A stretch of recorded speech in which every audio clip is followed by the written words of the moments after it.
2 দিন পরের video. PGR spray করার 2 দিন পর গাছে আজকে আবার কীটনাশক স্প্রে করব। আর কীটনাশক স্প্রে করার মূল সময়টাই কিন্তু বিকেলবেলা। এই যে প্রতিটা পাতাই কিন্তু খুব সুন্দর মতো গ্রোথ নিচ্ছে।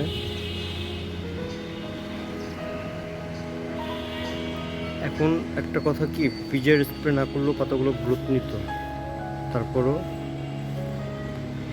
উদ্ভিদের বা গাছের সালোক সংশ্লেষণ বৃদ্ধিতে এই প্লান্ট গ্রোথ রেগুলেটর বা পিজিআরটা স্প্রে করলে কিছুটা হলেও গাছের বৃদ্ধিতে সহায়তা করে।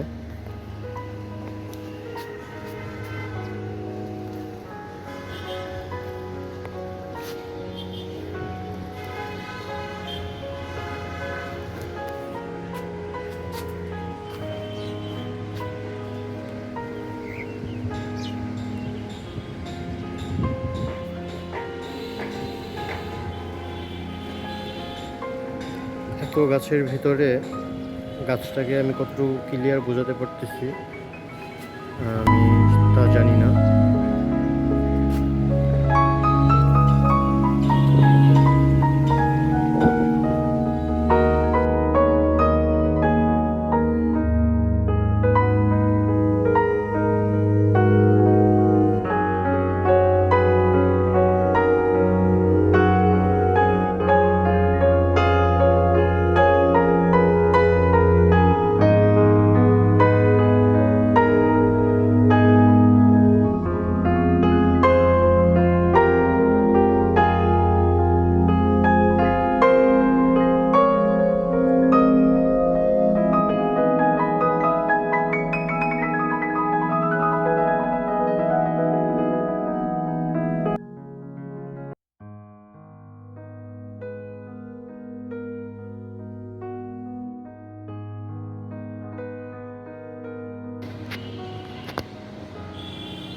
যেই কথা সেই কাজ, একই কথা আবারও বলতেছি, গাছকে ভালোভাবে স্প্রে করতে হবে যাতে গাছের প্রতিটা শিরায় শিরায় পানি পৌঁছে।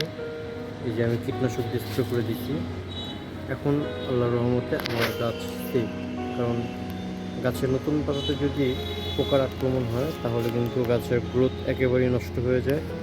কারণ পাতা নষ্ট হলে ডাল আসার কোনো সম্ভাবনা থাকে না, আর ডাল যত কম হবে ফলন তত কম হবে। তাই অবশ্যই আমাদের একটা কথা মাথায় রাখতে হবে, গাছে যখন নতুন পাতা আসবে গ্রোথের জন্য অবশ্যই পিজিআর স্প্রে করতে হবে, এবং যখন নতুন পাতা ছাড়বে তখন অবশ্যই একবার কীটনাশক স্প্রে করতে হবে।